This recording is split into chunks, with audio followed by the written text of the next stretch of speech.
Hello.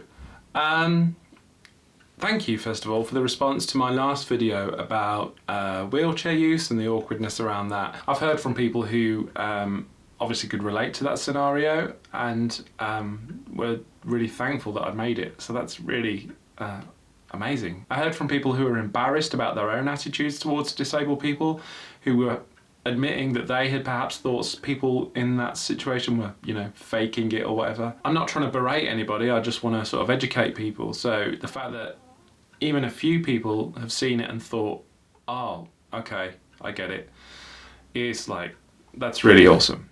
But also this week, I have been at the FastForward Festival.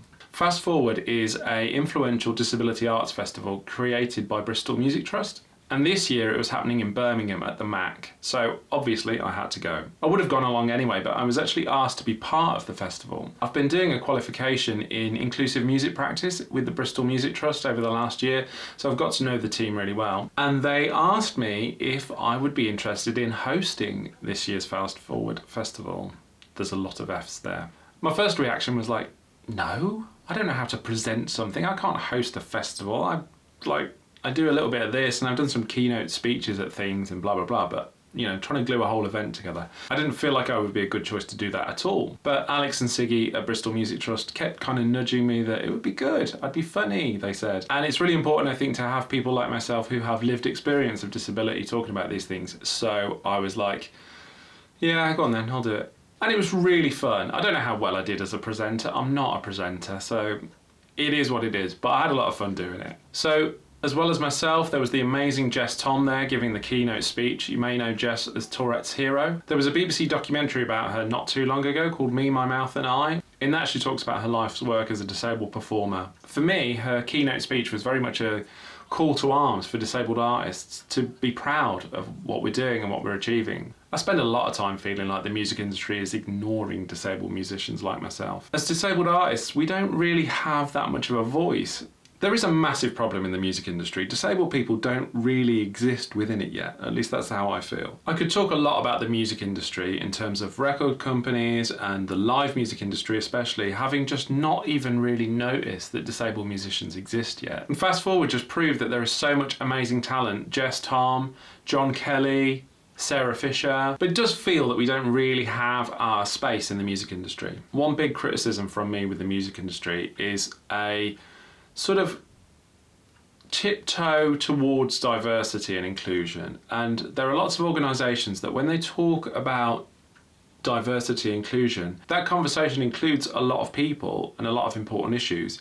But disabled people haven't been invited to the table for that conversation yet. Live music is really how I pay my bills, and yet it's an area where I feel like I'm really struggling in a lot of ways. I've had to pull out of gigs over access issues, and there's a lot of venues, especially smaller ones, that just haven't really considered the concept of a disabled artist yet. I do see improvements in live music in terms of audience access, but disabled performers, I don't feel like we've really been noticed yet. But one of the things Jess talked about and John Kelly echoed is this idea of disabled musicians and artists just coming together and creating their own space. Like, it's going to happen. If the industry wants to ignore us, then, well, we're still going to keep working and we're still going to find places to perform and we're still going to find an audience. Yeah, I'm a musician first and foremost, but you can't get around the disability narrative. I'm in an industry where disabled people aren't represented at all. So I naturally stand out. Even a little bit of success becomes a big deal for anyone like myself or Sarah Fisher, John Kelly. There's just not that many disabled musicians who have got kind of any degree of visibility in the industry.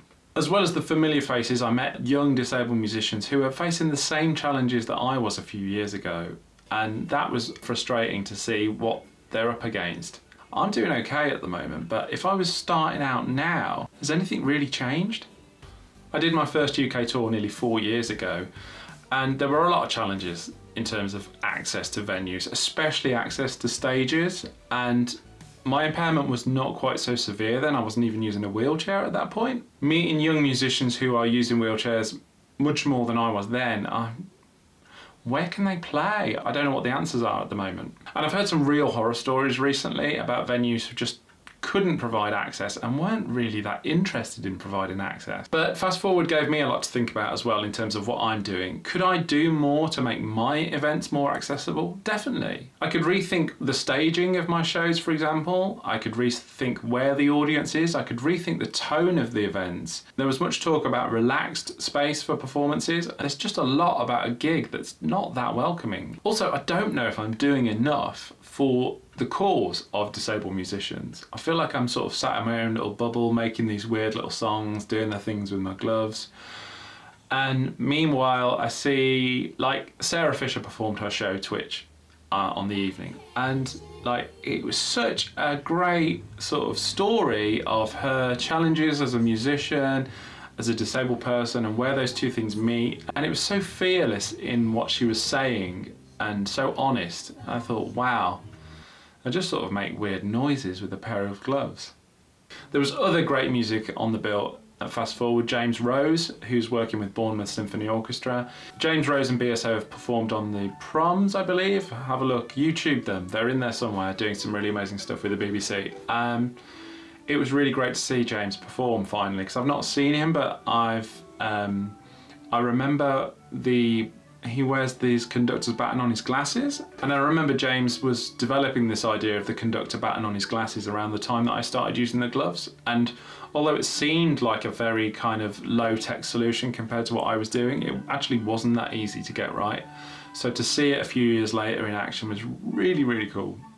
We also saw the Mac House Band with some young disabled musicians, and they were so good. They just rocked so hard. I couldn't believe it. They were brilliant. There was just loads of great stuff, and then lots of familiar faces who have been fighting the cause for disabled musicians for a long time, and I'm really grateful to all those people, and you all know who you are, and there are some amazing people doing a lot to make careers like mine possible.